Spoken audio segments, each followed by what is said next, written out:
Hello and welcome back to In the Slant. My name is Brady. Today, as always, I'm joined with Alex, Dustin, and Jared. And today we're going to be previewing everything AFC North today. Before we get into things, how are you guys doing today before we go any further? Good. Not too bad. I'm all right, honestly. Getting closer and closer to the football Yeah, we're season. getting closer and closer. We just had the Hall of Fame game, and they said that it was the most viewed Hall of Fame game they've ever had, which is really cool. And then we're going to have some preseason games this week as well. We're not going to talk about those too much because preseason is just kind of hard to, know who's playing or who's not. We've seen some reports that like Broncos are going to be playing their starters, or I can't remember every single team, but that's I think it's Broncos and Panthers. yeah, something like that where they're going to be playing their starters. So that's going to be fun to watch. I'm excited to see these preseason games, but obviously, like I said, we won't be able to cover all of them. But as I told you guys, we're going to be doing everything AFC North today. We were able to preview the AFC East last week, so today we're moving on to the AFC North. And we're going to be breaking it down in some interesting ways today. We're going to go ahead and start off with just kind of the news and injuries for the AFC North. There's nothing too significant, but one thing I wanted to report on is, Dobbins, or not really report, but just kind of say that Dobbins, of course, is still on the physically unable to perform list. So hopefully he'll be able to be out there week one. The one thing that's coming out of the Steelers, I feel like right now, is the George Pickens highlights. That's like the only things I've seen that's been coming away for the Steelers. Whether he's getting, separation or not. There's been a lot of people saying that it's literally just offensive PI. I don't know. We'll see what happens. And then I think the biggest thing for this division right now is Joe Burrow's status. And apparently, Jamar Chase is out there saying he doesn't want Joe Burrow to play right away, even if he feels good week one. And I saw some things about him maybe sitting out or wanting him to sit out till like week 5. Several weeks. Yeah, which I can understand. Obviously, if he's not fully healthy week one, do not put your number one quarterback out there and rush him back. It's just week one. It's not needed. Like I said, if he's not and fully like if healthy. he comes back by week 5, I can still see the Bengals winning at least like 2 or 3 games even without him if the offensive is going off. So even then, if they can at least win like 2 or 3 games and then Joe Burrow comes back week 5 healthy, then he can make a good run at the end. And last season they didn't start off too hot, so I mean, what's really affecting him not playing the first 4 or 5 weeks? Like that's something we're gonna bring up later when I talk about really slow the big question with the Bengals. We'll get down the line with that though, but. And then nothing to really, I don't have anything else to say about the Browns. Those are like the 4 main storylines I've seen out of training camp for these 4 teams. Preseason, obviously, we'll have some more news, and injuries are unfortunately bound to happen, whether it's important players or not. It's just it's just the reality of the game.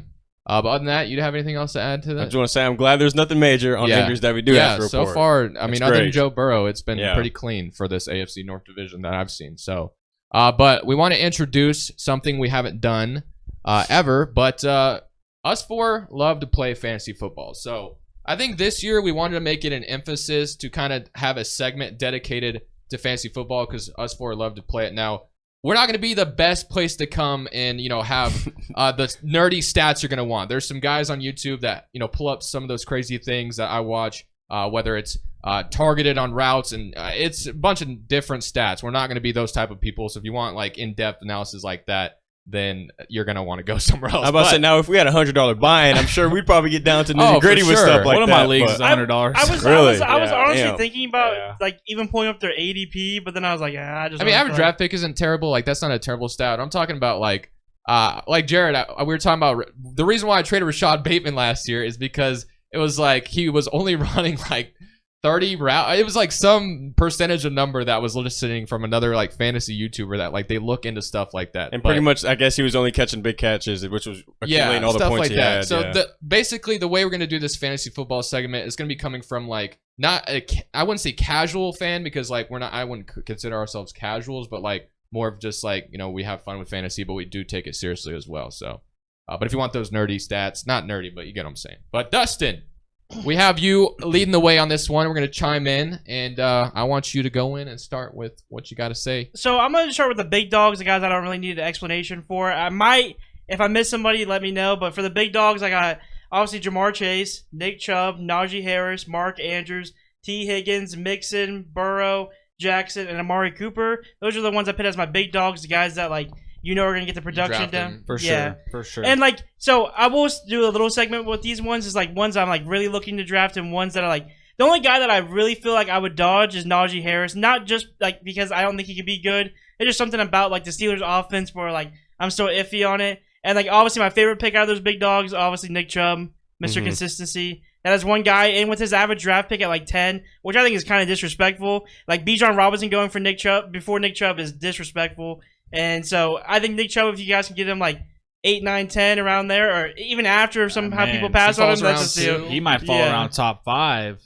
Yeah, I mean, like, he's definitely falling out of top 5. Yeah. Most likely. Definitely not going to top 5. I mean, there's might be some that reaches for him, but yeah, I've seen that when I've done mock drafts on Yahoo, which it's hard to take mock drafts on Yahoo too seriously because there's a lot of people that just quit, or maybe some kids that don't take it too seriously, because I've seen some weird things in those drafts, but. Chubb, I've seen go maybe even like, early round 2. So if you can get him in round 2, I think you can feel pretty good about that. Yeah. I do like the Amari Cooper pick because I feel like last year he wasn't really like on that table to, I'm going to go out and get this wide receiver, because I think I got him late round in our draft. Yeah. And he actually did pretty great. And this year, honestly, when I think of Amari Cooper, I'm not really thinking too highly of him again.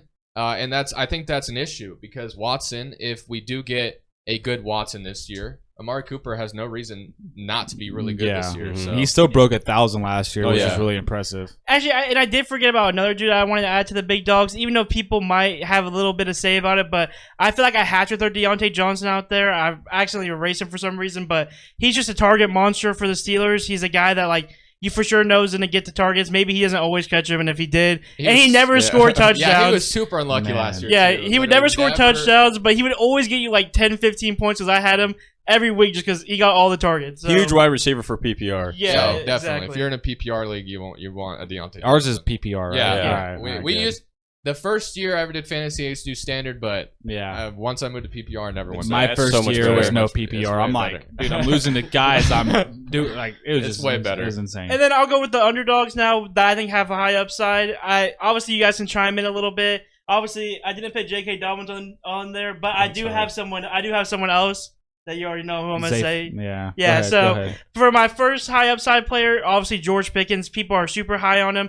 Brady did bring it up to me about him not getting really good separation, and I did go back and watch some tape on him, because like everyone's just super high on George Pickens, and I do agree with what Brady said. His separation could be a little bit better, and I feel like that's why you also see Deontay Johnson get all the targets, because that man just separation's really nice. Quarterback trust him more. Yeah, exactly. And then the next receiver, we're just gonna go with 2 receivers back to back after this. We're gonna go Elijah Moore too.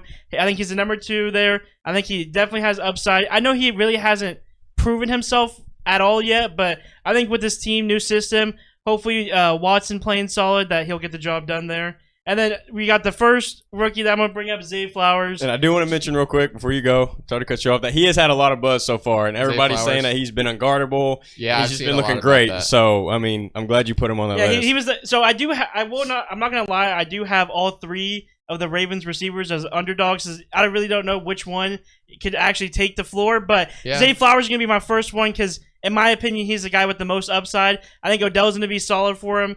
Bateman could do something, but I think you're either going to see Zay Flowers or Bateman have to take the number 1 role. And honestly, Bateman, to me, I'm kind of chalked on Bateman. I didn't want to pit him there. Just stay healthy, baby. That's it. I didn't want to pit him here because he honestly did be dirty last year, but I had to put him there. And then going on, Gus Edwards, we'll name another Ravens player. He's just a running back, especially with the whole, like, I don't know what's going on with J.K. Dobbins, all that stuff. I hope he's going to be healthy. But we're hoping he just comes back week 1. He's just sitting out for everything and just comes back week 1. Yeah, but I think if, like, late rounds, getting like someone like a Gus Edwards as a backup is a huge thing. For sure. I think if you watch his highlights, it's somebody that can get the job done.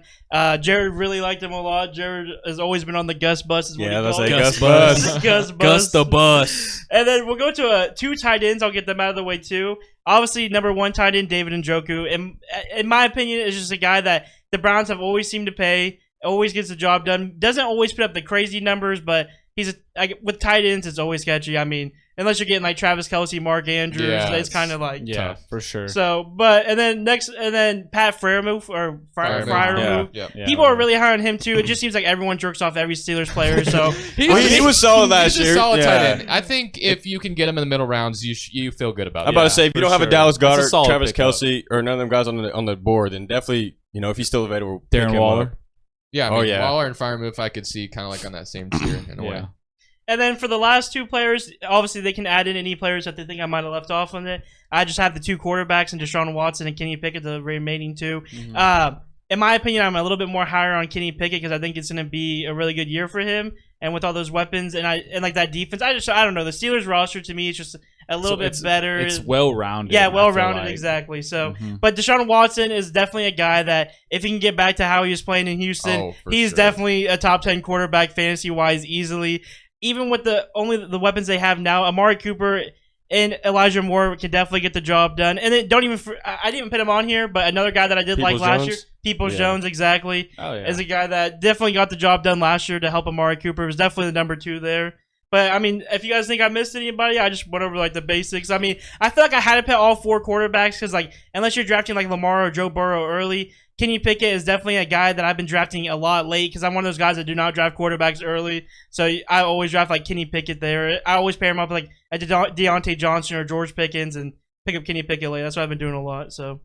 No, I think you kind of hit on everything. One guy I want to bring up, and his stock is probably the lowest it can be. And is anyone buying anything on Allen Robinson this year for the Steelers? I wanted to mention him, but I just don't know. Especially that's like another thing that makes it iffy with me with drafting Deontay or George Pickens is that I didn't even know they had Allen Robinson. And one time I just saw him on my draft board, and I was like, oh shit, he's on the Steelers. Honestly, I had no idea.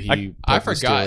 I'm about to say, I keep forgetting he's over there with the Steelers. Yeah, the Steelers now. No, I'll definitely buy in on Allen Robinson. He had a lot of potential with the Bears. Yeah. It's just he had a downfall when he went to the Rams. And like literally mega sleeper. Yeah. I think the biggest mistake of his career was not going to Green Bay when he had the chance. Well, not only that, but also joining the Steelers now. Whatever happened, like he's with a bunch of other wide receivers too. Yeah. So it's not like he can just.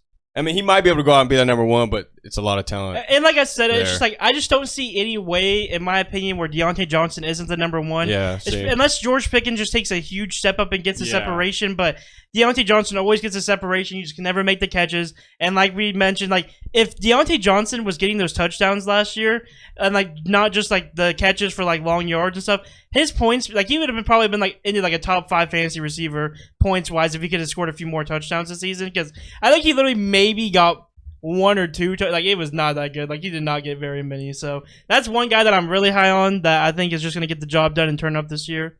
But also it's also sketchy because like you guys mentioned, Allen Robinson and obviously George Pickens up there too. So would you rather bet on Watson or Pickett this year in fantasy? Watson for sure. Watson? Yeah. Oh. I think I'd bet on Watson too. Just experience. We know his potential. I just remember Watson when he first got in the league, even as a rookie before he, I think, tore his ACL. He was like an impactful fantasy player immediately, like right away. I remember how good he was right away, and obviously he had those great days in Houston. Last year, he was a shell of himself. You can bank it down to obviously the suspension and all the things that were going on off the field. So this year, he doesn't really have any excuses. I think he could be fully focused. So Watson goes late as well in fantasy. So if you're looking to skip out on quarterbacks early and you want to draft a quarterback late, Watson is a guy I'd be looking at to maybe bank on him return to what he used to be. And the good thing about him too, he's mobile as well, so you can get a lot of running touchdowns with him as well, potentially as well. And like once you get past like the big quarterbacks, he's definitely one of those quarterbacks that like when you get down to the very end, he is like one of the ones that have like the most upside there. That like if he could even turn back to somewhat what he was, then like he'll be better than like most of those quarterbacks that you're gonna find down there anyways. Because like I said, late I've been drafting a lot of like Kenny Pickett. Sometimes Derek Carr, especially if I draft Chris Olave early. I just love that combination if you can get it. But other than that, I mean, besides just big quarterbacks, it's just been pretty sketchy for me. And I kind of just take whatever's there late. Would you rather draft? I believe if I'm not mistaken, Pickens goes earlier than Bateman. Would you rather draft Pickens or wait on Bateman? Right now, I would rather bank on Bateman, honestly, just because I had Pickens last year. And the weeks I didn't put him in the lineup is the weeks he caught more passes and even scored a couple times. So like that's how it works in fantasy. It feels like I was very frustrated with George Pickens last year, and it's not that he don't have the talent. It's not that he has the intangibles to be a number 1 receiver. I think it's all boiling down to can Kenny Pickett trust George Pickens? Obviously, Deontay Johnson's going to be his number 1 target with separation and route running, but George Pickens can be that guy for sure. I think there's no denying it. His catching ability is amazing, but I'd rather get Rashawn Bateman just because I'm not fully confident to see what's going to happen with the Steelers WR core.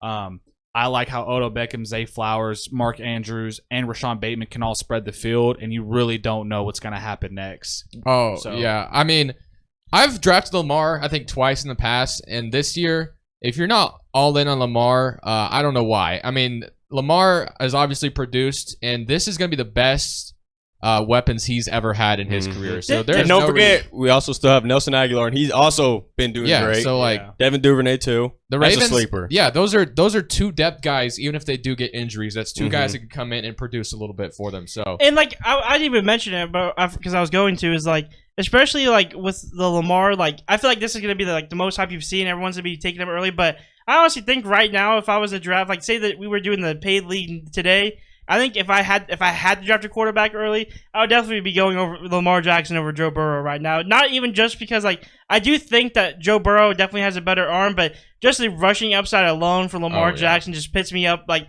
right past Joe Burrow, and then like you're really gonna be able to see what Lamar's arm can do this year. So if like he can even be like 75% of what Joe Burrow's arm is with his rushing upside, it's gonna be a crazy Ravens offense to see this Lamar year. Jackson has probably one of the most underrated passing abilities in the NFL right now. Oh, for sure. So, he obviously gets a lot of slander for things that aren't really true. Slander. Yeah. I mean, he has some bad passes at times, but so does everybody. Like, he gets a lot of slander for it, obviously.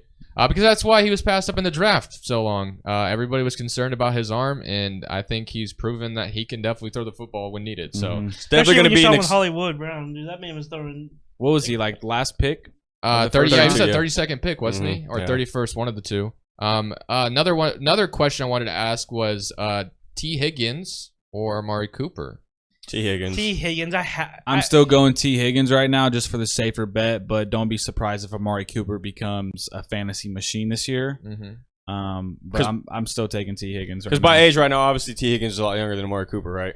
Yeah. T. Higgins is like 24. Yeah. And we all know that he can definitely just go to another team right now and be their number But one. I will also say, though, like, it usually seems like when I'm around the picks of T. Higgins, because, like, I feel like lately I've just been going heavy running back early. Like, I try to draft, like, 2 or 3 running backs early. Obviously, unless I have picked 1 or 3 where it's either JJ or Jamar Chase, I feel like I've always been drafting running back first, doesn't matter what other pick I'm at. And I think every time it comes around to T. Higgins, I just always end up grabbing somebody else. And Amari Cooper does drop a little bit later, so like I have drafted him quite a few times, like as my first wide receiver, or like off the board I'll take him or like something like that. And I don't know, like it's just, to me, like T. Higgins is definitely a dog, but especially with the Joe Burrow news and all that, I feel like I think I would lean towards Amari Cooper if I had to pick, because I just haven't been drafting T. Higgins at all lately. I don't even know who the Bengals' backup quarterback is. I'm not. I'm not sure on that either. Look at us. Well, I know they picked up like an XFL quarterback or some shit, but I don't know if he's like actually the starter. What about Bengals tight end Irv Smith? Dude, I had him as an underdog, and then I erased it because I didn't want to sound like an idiot. I promise you, I had him as an underdog. I think he came in the league with a lot of promise and really wasn't able to prove anything in Minnesota. He did get hurt last year, but. If I'm not mistaken, I think he's the number 1 tight end over there in Cincinnati now. And Hayden Hurst was pretty solid over there. He was. I think Irv Smith. Yeah. Or no, Hurst he's in Carolina, right? Carolina. Yeah. Right, yep. He did play for the Falcons, though. But Irv Smith goes super late. Like, you can get him probably maybe the 13th or 14th round right now. So, if you want to punt on tight end, take a small little bet on like a Irv Smith at the very end. That's a low flyer you could take. Maybe if you just draft him as a backup tight end if you want. So like I said, I did have him on my list. I did erase him because I didn't want to make it like I didn't know if I sounded stupid saying that, but he did show some promises in Minnesota. He did show that he could get the job done. Obviously, they got Hawkinson. I mean, there's not even a comparison there. Hawkinson's way better, but I think Irv Smith is definitely a guy that you could see. Like I think he could even creep in as like a top 10 fantasy points ender by the end of the season. And especially if like Joe Burrow and him can get a connection going, like I think it will be really good because like Brady said, like Hayden Hurst was doing really solid there, and like he was pretty old when he was there too. I feel like so. Well, Hayden Hurst, he did get drafted when he was pretty high in age, which is kind of he was weird, like 24, 25 when he got drafted. No, I think he was older than that. Is anyone concerned about Joe Mixon going to this season though?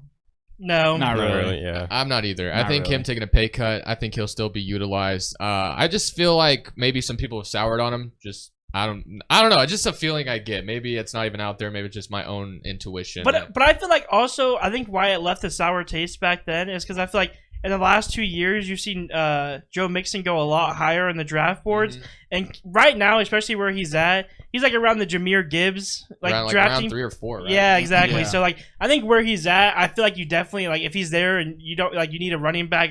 I feel like you have to take Joe Mixon because once it gets at past that round, the running backs position gets kind of sketchy. There is like a few late round running backs, which we'll eventually get to those when we get to those teams that I'll be talking about. But I think Joe Mixon's just a solid guy you have to take. I feel like it gets real thin after like the third round, dude. Oh, quick, man. Especially with us doing 14 this year. Oh yeah, the dude, few, it's gonna be the few intense. running backs I've seen that like Rashad White's another running back that goes super late. Obviously not in this division, but he's a guy that goes super late that I do like a lot. That's past the third or fourth round. But other than that, there's really not too many running backs except for like taking chances on. Like I guess like backups, like I guess Zach Charbonnet is some guy that I've liked, but he was like after pick 100. So, any other sleepers in fantasy from this division? You guys are besides Darwin Peoples-Jones, that is another sleeper because obviously, like I do think Elijah Moore will get the second spot, but I could easily see Donovan Peoples-Jones keeping the second spot and Elijah Moore just being a solid number. Is 3. Isaiah likely worth? I was just about to bring that up, but I was about to say we have Mark Andrews. I mean, so talented. Yeah, behind Mark Andrews. It's definitely like a good pickup. Instead of you didn't want to go the Irv Smith route, Isaiah Likely, I guarantee he's probably going to be on the board if you needed a guy in the very last round. Yeah, just for depth, you know. Like obviously he's not going to score like the Mark Andrew points, but he's a Yeah. guy that like he can get you a touchdown randomly. He definitely shows the athletic ability to make catches, and he definitely is a guy that if he wasn't on the Ravens behind Mark Andrews, I definitely think he could be a number 1 in most places. Definitely a tight end, but could be a wide receiver at the same time. You know what I mean? Like Yeah, he moves like one. Yeah. It's crazy. I love his little slants that he does, dude. Like when he does the slant routes. Ooh. In the slant. But I think we're ready to move on to our next thing, and that is the biggest questions for this division going into the season. So, fire away with some of the biggest questions, and I can't wait to chime in on some of the things. For sure. So I'm going to just go down the list from this board right here. So I'm going to go Steelers first. Okay. All right. The first question is kind of something we already discussed. Receiving core. Who is going to be the true number 1 of this receiving core? Because we've seen a lot of problems last year with it. Kenny Pickett won 6 of the 7 games down the stretch, which is very impressive. Mm-hmm. Another question and factor we got to play in is what's Najee Harris going to do this year? Is he going to produce 1,000 yards again, or is he going to produce 1,000 yards with all these touchdowns, accolades, plus with the backbone of the defense? You got Joey Porter Jr. Coming in as a rookie. You got Mika Fitzpatrick. You still got Cam Hayward. And then another big question I have for you boys is what's going to be the status on TJ Watt? Is TJ Watt going to stay healthy this year? Because if you look at the stat line, they win a lot more games when he's on the field. When he's on the field. Yeah, I'm not surprised by that stat. His presence is very much well known when he's on the field because every single offense in the league has to point out where this guy is on the field. So, like, I don't have, like, too many bold predictions for the Steelers because I think out of all these teams, they are a very well-rounded team. I think they're a little more well-rounded than the Cleveland Browns. I wouldn't say so much for the Ravens because we'll get to the Ravens. But the Steelers, I think, can still be a 500-plus team. The coaching is obviously still there. I think the biggest concern for me is what's Kenny Pickett going to do? What's this receiving core going to do? And is TJ Watt going to stay healthy? Because if TJ Watt's healthy, I do think this team can make it in the playoffs somehow. I think that the defense is solid. You just named off great players on that team, right? Mm-hmm. Wide receiver core is stacked. I don't see why they should struggle at all. They got a bunch of talent there. I think just the main question, like you just mentioned, was Kenny Pickett. Yeah, I mean, what kind of jump is Kenny Pickett going to take? And the first question that stood out to me is who is number 1 in Pittsburgh? To me, I think it's still Deontay Johnson. Yeah, me too. He's the highest paid over there anyway. Robinson comes over. He's been a number 1 in the past in Jacksonville and Chicago. Obviously went to the Rams, was more the number 2 there. That didn't really work out so well. But now it seems like he's like the 3rd guy in Pittsburgh, which isn't a bad problem to have, especially if you get an Allen Robinson who used to be really good. Back in Jacksonville, he was a dog. I will say that. And then, obviously, George Pickens, there's a lot of buzz about him. We've already talked about him a little bit in the fantasy segment. But I think George Pickens has potential to maybe show maybe like a Juju kind of year where, obviously, Antonio Brown took a lot of the attention off of, Juju. So Juju had that amazing breakout year. I wouldn't put Deontay Johnson on like a tier of Antonio Brown by any means, but he's still very solid. If he made his catches, I could definitely fit him I think in that Deontay tier. Johnson's really good, and I think he's still the number 1 over there, clearly. But as far as the Steelers are concerned, I mean, they're a good team, man. Mike Tomlin is a great head coach. They once again have never finished under 5, or Mike Tomlin has never finished under 500. So So when Alex said that he's gonna finish 500, I feel like that's just like a fact. Like until I get proven wrong, I thought they were gonna finish under 500 that one year, and they ended at 500. So yeah, so, but they just keep finishing at 500, right? But they don't make playoffs. Like what are we doing here? I mean, to be fair, I think going from Ben Roethlisberger to Kenny Pickett, that's a huge jump. And then obviously they started Trubisky for a little bit last year. I think with a rookie quarterback in a draft class that was considered that rookies weren't good, or this quarterback class was not very good, I give Tomlin a lot of credit for where, especially he was like 21st. Yeah, 20. It was in that range, and he was the only quarterback drafted in round 1 when a lot of people thought Malik Willis was going to go top 10, and that never even happened. Dude. And not even just to mention that, but like what Jared was saying, like going 500 and not making playoffs. I also feel it comes down to like how stacked the AFC is, though, because like obviously going 500, you're probably not going to win your division. So if you're not winning your division, then you're gonna have to get there by wins. If you're going 500, there's gonna be a lot of teams that are fighting for those last playoff spots that are definitely gonna have like 1 or 2 wins above 500 to like squeak in there. And with all the leaps, everybody's supposed to take an AFC North. Like we just named a bunch of them on why these teams should be good. You have to be good in this division. Yeah, I don't want to go too far in predicting yet. I just want to. So we're gonna. Not that you were going into that, but I was almost getting carried away by saying the Steelers could blah blah blah in the division, but I'm gonna save that till the very end. So let's go to the next team. All right, so Cleveland Browns. Hold on, before you do that, I do want to mention George Pickens. If he does what he does, because you already said he has amazing catching ability, I think he can solidify and become the number 1 over there. Over Deontay Johnson. Maybe. Potentially. Definitely. I just wanted to say that. But right now, it's Deontay. Yeah. It's Deontay. All right. So I think Cleveland Browns is definitely, in this whole division, in my opinion, Cleveland Browns is still the biggest question mark. I mean, obviously, we know the running game's there. We know the offensive line's there. We know they got some weapons, Elijah Moore, People Jones. They got Njoku. They got some solid weapons around Deshaun Watson. Defense is still there. I mean, you got top 3, you can put them 1, 2, or 3. Myles Garrett is one of the best defensive ends, edge rushers in the league. He's probably going to be in Hall of Fame. I think we can all agree the biggest question mark, biggest concern for the Cleveland Browns is what's Deshaun Watson going to do this year? I don't think there's no debating it.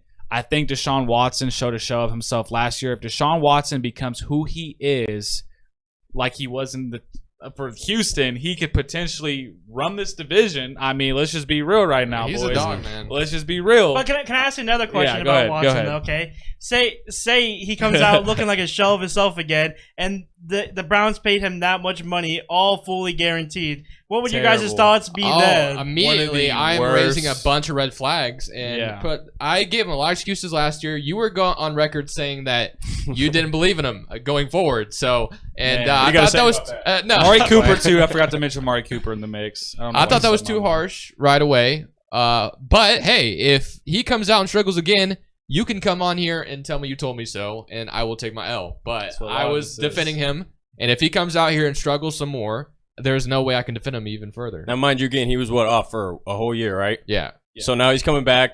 You know, he did a suspension, played a couple games. Now he had a full off season. Yep. So we were just hoping, because he wasn't away from like I said, it was just 1 year. We're hoping that didn't change his gameplay as it used to be in Houston. So we're hoping he just goes back. That's what they're expecting. You pay him that much, you expect that, I really just can't see him dipping off like that. Just like Deshaun Watson, who he's been since high school, college, in Houston, battling all these allegations. I feel like Deshaun Watson is still that same guy. He just needs a full season ahead of him. I think the connection between him and Amari Cooper can be like potentially can be can be to where like when those two are on the field, there's a problem. Like there's a problem somewhere to when him and Hopkins, right? Yeah, they were potentially dogs. for sure. And Amari Cooper, obviously he's not the same guy he was when he played for the Raiders. I mean, we can't say he's the same guy, but his route running ability and his breakaway speed is just off the charts. Like that dude is so fast. And then you throw in with People Jones, you got Njoku, you got the run game. You always got the backbone of the run game, and the defense is always going to make stops. Like Cleveland was pretty shitty last year, but they were still in some games. Like just because their defense was good.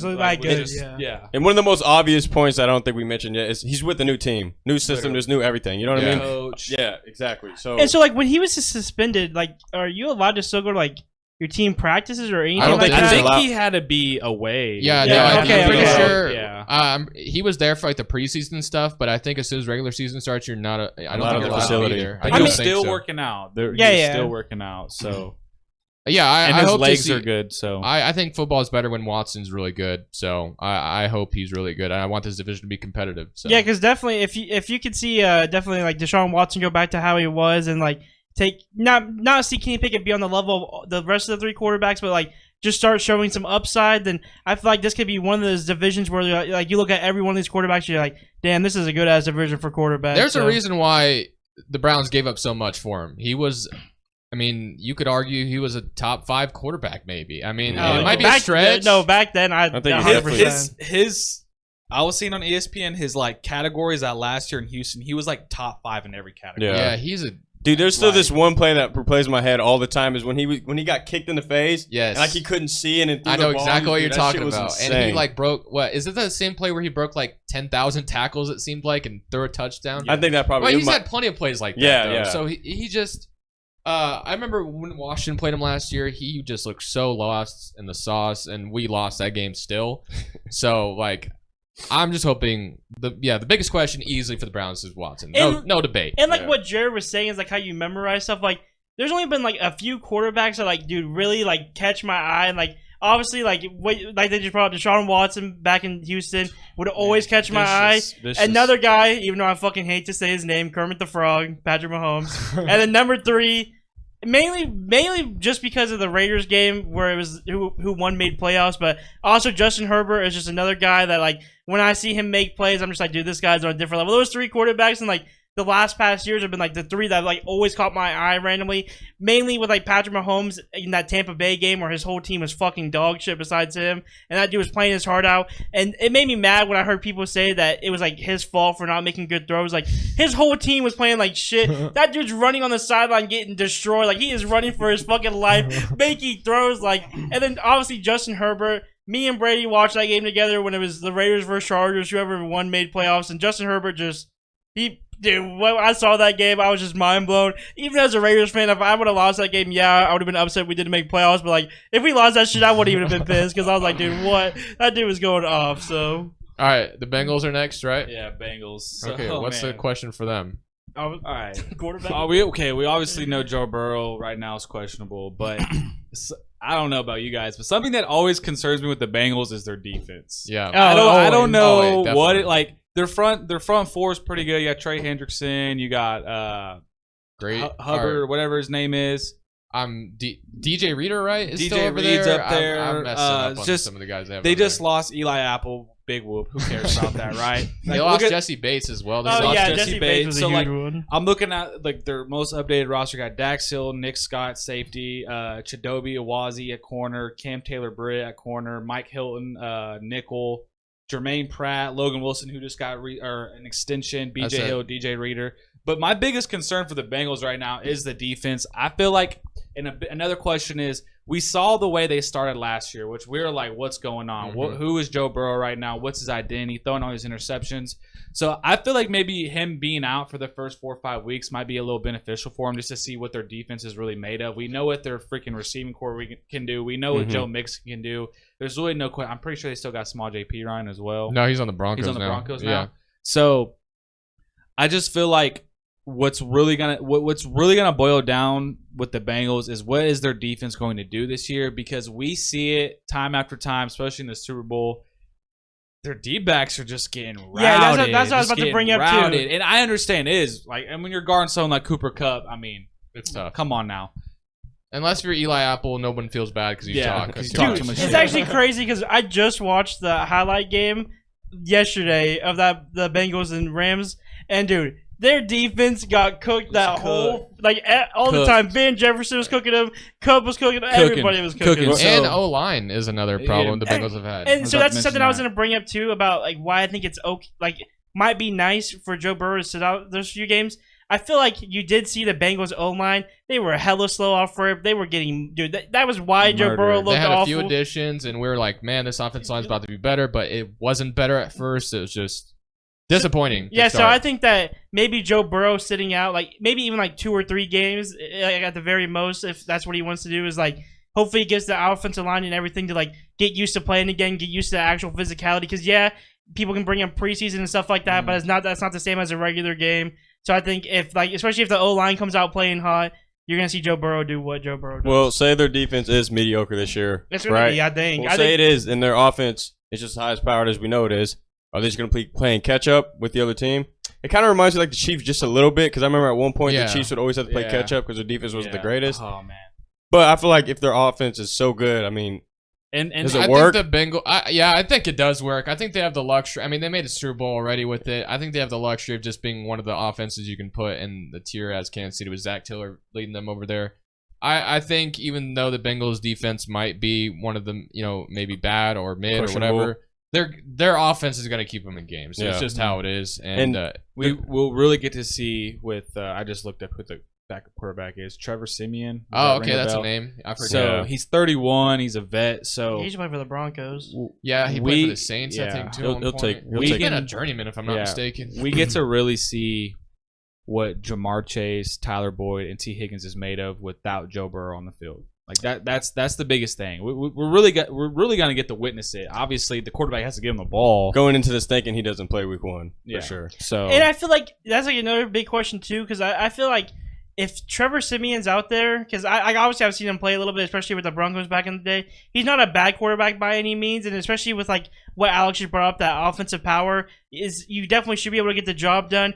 I just really feel like it's going to be a big thing that comes down to like what we were talking about, like how like Brady said that we thought that O-line was going to be so good last year and they started off slow. If they start off super slow like that again and it's Trevor Siemian back there, I'm going to feel way, way, way more worried than if it's Joe Burrow. So that's also a thing that I have to think about. But if the O-line can step up, do their thing, Trevor Siemian with those weapons has to be able to get the job done. I feel like most quarterbacks could. I feel like it's a thing like you see in 49ers. Like even though everyone says like Brock Purdy and all these guys are good, and Sam Darnold, even they said that he was good when he went there. But like it's just like they have so much offensive power that if you're any quarterback, you should be able to go in there and at least do something with that kind of stuff. And the O-line's going to have to be on point since week 1. You don't have Joe Burrow in the pocket, his pocket awareness is amazing. Like sometimes he gets out of sacks, and I'm like, how did he do that? So that O-line is gonna have to be on point, especially if Joe Burrow's not playing, because they don't have Joe Burrow back there. So like, obviously we want to see Joe Burrow play. We know Joe Burrow is capable of being top 3, one of the best in the league. I think it's kind of gonna benefit him in a way, just a little bit. Obviously, you want Joe Burrow on the field, but like he's not on the field. O-line's gonna have to step up, and the defense is gonna have to step up. So it's kind of balancing out the issue right now. Yeah, you can't rely on Burrow. You got to play your heart out or whatever. So Ravens, or just throw the first 3 games and just have. What's the question for the Ravens? Baltimore. I have one. I'll be real. I'm not a Baltimore fan, but I love Baltimore, bro. Yeah, their team this year. I love Baltimore. It's gonna be an exciting year in Baltimore, baby. I give Jared crap sometimes, but Baltimore, they're a good team over there. Okay, so I need a what did Kyle put in the meme? You need a dick license. I'm dick riding this team. Okay. Lamar Jackson, first off, we all know what Lamar Jackson's capable of. Let me just set the floor up real quick. There's no excuses this year, Jared. There's none. The defense is there. Marlon Humphrey, Roquan Smith. The list goes on and on and on. Marcus Williams, Kyle Hamilton. Patrick Queen. Kyle Hamilton. Second year Kyle Hamilton's got to be good more names comfortable. over there. They have the weapons. They have the coach. They have the defense. All they got to do. The only question is health, and are they going to do it? You can say that about everybody, though. I don't know. We faced Ravens, injuries. We faced some outrageous injuries. That 2 seasons ago was outrageous. That's true. This is my bold prediction. Lamar Jackson is staying healthy this year. I hope so, man. Lamar Jackson is going to find a way to get Odell Beckham, Rashawn Bateman, Mark Andrews, and Zay Flowers. They're all the field's going to be so spread out. Honestly, the team I'm most optimistic about, because we're kind of getting to this segment, is the Baltimore Ravens. The only question I really have for Baltimore, don't forget health, is they got all these weapons. Is it going to happen? Are they going to make it happen? Because this is the year. There's no more excuses. There's no more excuses for Lamar Jackson. And my quick statistic real quick is that Lamar, I'm going to cut you off because I had to say this real quick. Yes, he has the weapons now. Lamar won MVP with, I think, the worst wide receiver group in the NFL that year. And he threw for, I forgot how many touchdowns it was, but 50 he went crazy. Right? No, not 50, no. 40? I can't think of it. It was 2019. I can't remember. But he had a great year with the worst wide receiver group, dude. Seth Roberts. We had Willie Snead. We had Hollywood Brown as a number 1. What is your question? Here's my biggest question for the Ravens. What is this offense going to look like? Because not only is Greg Roman gone, I forgot who the guy. Todd Monken. Yeah, I knew it was Monken or something like that. But Munchkin. I mean, just kidding. He's a munch. He's a munch. I'm excited to see. Not only did they get a new offensive coordinator, because I know Ravens fans, especially hearing it from Jared, were over Greg Roman. So it sounds like this offense coordinator might be willing to be more aggressive with throwing, because a lot of what Greg Roman loved to do was run the football, whether it was Lamar or Gus Edwards or Devontae Freeman, whoever was there in Baltimore at the time. Mm-hmm. But with all the weapons, plus this new offensive coordinator, how good is this Ravens offense going to be? I'm banking on the defense being good, as usual. I'm banking on this offense being good as well. I think they're a team, and we already talked about fantasy, but I think their offense you'd want to target, especially with how late all three of their receivers go. Like, all three of them go super late in drafts.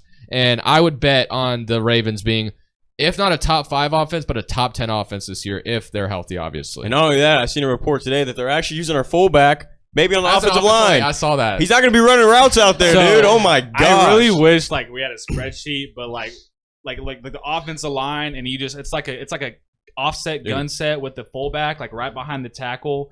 Can do so many, like you can motion him for a run, you can motion him to spread out the defense, you can do so many scenarios, because we call it our Y in our system. Mm-hmm. The Y is the tight end. They can do so many things to make that defense be like, what's going on? Mm-hmm. And they also, another thing, obviously Greg Roman's gone, they need to rely on that run game, because still, yeah, for sure. keep Mm-hmm. Lamar healthy. If you're at the 5, at the 4, run the fucking ball. Don't let Lamar run the ball unless Lamar is dropping back to pass and has to scramble and do some. Yeah.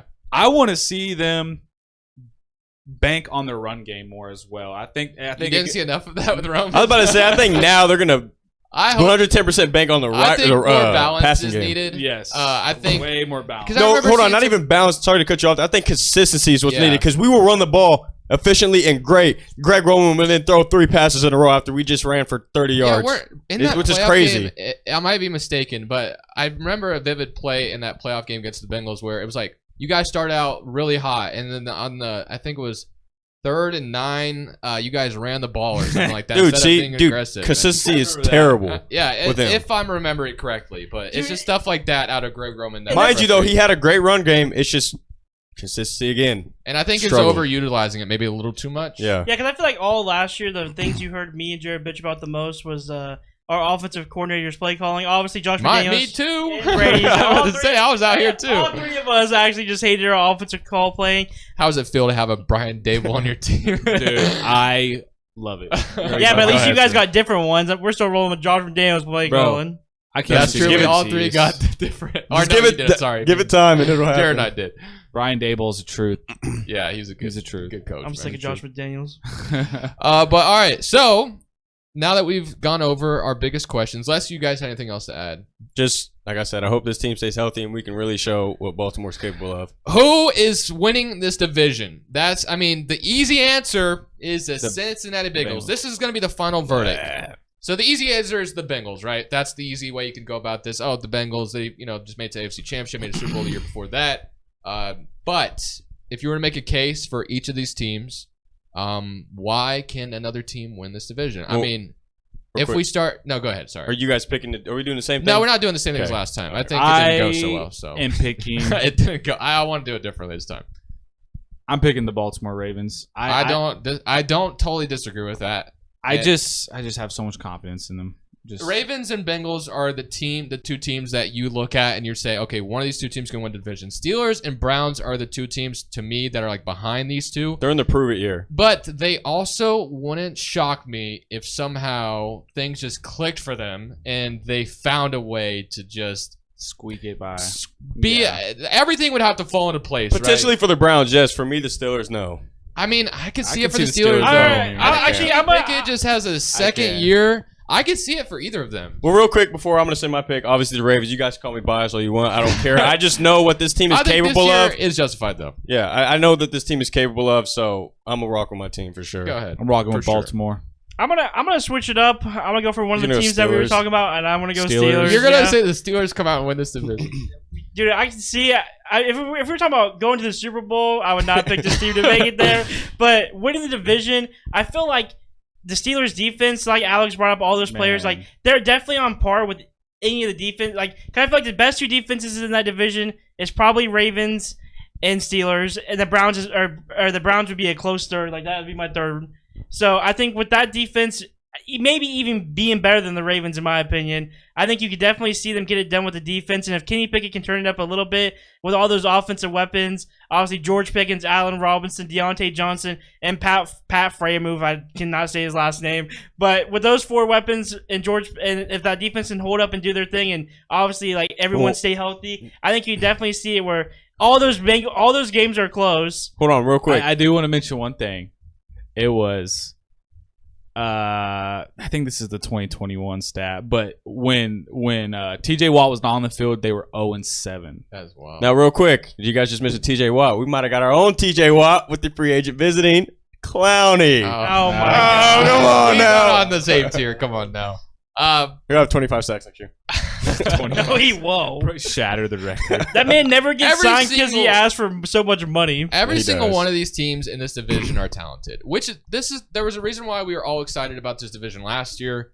Obviously, Watson being suspended changed that for a little bit for the Browns, but I think this year there's technically a path for all 4 teams to be really good this year. Whether that's just making the playoffs as a wild card team or somehow win the division, I think there's a path for all 4 of these teams to be really good. And I am ecstatic for this division this year. Hopefully it pans out, because last year we were pretty disappointed with like the AFC West, and so hopefully this year it pans out. So See, with that debate though, which is why it makes this division so exciting. Oh, 'cause for sure. You know what I mean? It's going to be high power. So who for sure. wins? So we got Baltimore, Pittsburgh, which I mean, Pittsburgh with their scenario last year going 500, and say if they just approve on that, I mean, I could see it for sure. So, but I want to hear. Alex, you already chose Baltimore. No, I know Baltimore. I'm I'm locked. I'm kidding.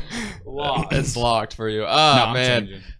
it's tough. It's tough for me, man. The Bengals. They're the easy You going pick. safe route, or are you going? Do I go safe route? That's the debate. Do you go Taking- Or you safe do the route? other I'm team about to that I say, have 'cause if thought you of. take the road less traveled not by. insane. Insane's too wild to say. I would say take a flyer. I guess there's probably a better way to say. I'm about it, to but- say, be wise, because whoever loses this has to eat the hot chip or one chip. Well, whatever that's it's what we're called. doing right now, just for this division. I still gotta do that. It'll be coming up eventually. Yeah, we still haven't done that. God, I mean, technically speaking, we never even really were able to finish because Because technically Jared didn't do like the last 3 weeks of What? pick them. So technically, if we really calculated it, Jared went like but you 0 were and- also You were too way far behind because I think 1 or 2 weeks you chose the complete opposite of every single one. We're of gonna be those. doing predictions way differently this year, so Okay. I'm excited. We're not gonna do it the way we did it. Dude, last year. I swear every episode I just come on every week, and whatever they chose, I just choose the fucking opposite, even though if I didn't think they were gonna win. But I also wanted to say real quick, I feel like both the divisions we talked about so far have been like 2 of the best divisions in the league. Obviously, with the AFC East, and we haven't got to the AFC West yet. yeah, well, bottom 2 teams are. Yeah, I guess that's But- true. Hey, This isn't last year Raiders anymore. being one of them. Yeah, I agree. Okay. But no, I feel like with the AFC East and like then obviously we did the AFC North today, they were 2 easier divisions. I feel like you could technically make an argument for any of those teams winning their division. So I feel like once it starts getting to these next weeks, it's going to be a lot harder. You're going to see a lot more, I feel like, biased picks, because at least now you can make a bunch of arguments on it. But I know when we go to the AFC West, we're going to have all these people saying the Chiefs, and you're going to probably have me saying the Chargers. So Well, Brady, All right, no more delaying the prediction or what I am banking on. he's afraid of that one chip. I'm gonna. We're not doing that for just this. No, division. I'm gonna ride the train with y'all. I'm gonna go with different. I want to see something different happen in this division. I think the Ravens have done everything they can to be a team that could dethrone the Bengals, and I don't see why not. Especially if Burrow is gonna sit out maybe the first 4 weeks. If he does do that, I don't know if he will. That obviously remains to be seen. But yeah, I'm gonna go with the Ravens as well. I'm gonna ride with y'all. Let's go Baltimore. oh, and Go I guess the Baltimore. thing I Yes. forgot to bring up too, though, is like say They Joe. did Say That's not Joe. Baltimore's fault. Say Joe Burrow does sit out those 5 games, though. I feel like that could actually come back to hurt the Bengals, because I feel like all those teams can honestly have really good records towards the end of the season, and that's where I feel like it can kind of get sketchy with Joe Burrow. Well, mind you, this is I all- forgot to mention. This that. is all just speculation. This is just what Jamar Chase said that he didn't want him to play. What but- is the Bengals' first 4 games anyway? We gotta take a look I at have no that, idea. because I mean that's something that needs to be talked about. So I'm assuming they have one division game within those Yeah. first 4 games. And I think whatever division game they have, they're losing. all right, so Bengals If there's no schedule Burrow. schedule. You think so? Yeah. Oh, if there's no Burrow. Okay, so preseason. No, I'm just kidding. We're not talking about the preseason. Okay, week 1 they play the Browns. Week 1. So Oh wow, Yeah. first week. that's gonna be. Is it at Ooh, Browns? okay, hold on. Their schedule is pretty interesting starting out. So Bengals and Browns week 1. Then you have the Ravens week 2. Wow. Then you have What? the Rams in primetime week 3 on Monday Night Football. That's a dub. Titans the next week, and then the next week after that's the Cardinals. So, okay, I would say Starting off hot and heavy. And yeah, then the kinda- first 2 games I think will be interesting. The divisional games, obviously, battle of the Ohio teams, and then I think the 2 lead dogs in the division with the Ravens and the Bengals. Those 2 games, obviously, if Joe Burrow's not playing, the other teams could sneak away with it. Well, And we want Joe Burrow in week 2 then. you want him? Oh yeah. Oh yeah, I mean, I want Joe Burrow to play. I do. I don't want him to sit out. I'm just saying if that's there, then Ravens have even more of an advantage, and maybe any of these other teams do as well. But I also think they could probably stay afloat without him if need be. It just depends how good Trevor Siemian is for him. But other than that, I think we've made everything we can possibly talk about the AFC North. Unless you guys have anything else to add before we. And if actually I do got something to say, if you guys do want me to do like the fantasy talk a little bit different, if you guys didn't like me just doing the big dogs and the underdogs, I mean, I could go. I was talking to Brady about going team by team, but I didn't really want to do that. I just wanted to do the big dogs out of the way, so I didn't really have much to talk about. Yeah. And then just talk about the underdogs that I think have No, high we upside. need you to find out what percentage Joe Burrow throws to Jamar Chase on dropbacks. Percentages of Jamar So Chase. what? Next week we got AFC South. West. I think it'll be the West, AFC we'll do West. West. Well, you guys are ready to hear me say my team is fucking dog shit. But all right, man, that's gonna do it. It's a fun episode. Good episode today. We're gonna try to preview every division. We may miss out on one before the season starts because obviously when the season starts, we'll get into, or especially like the episode before the season starts, we're gonna get into something different. But it's fine. We'll make sure it's the NFC South. We'll make sure it's the NFC South. No, that I we- want to talk about that one. Maybe we skip the NFC West with 49ers in Seattle. All right, if there's a team we skip, I'm going to try not to skip any divisions. So we'll see you guys in the next episode previewing probably the AFC West or the AFC South. Depends. But thank you guys for watching. As always, this is In the Slant. We'll see you on the next episode saying peace. Thank you guys so much for watching. Go ahead and click here to subscribe and, of course, to watch some more.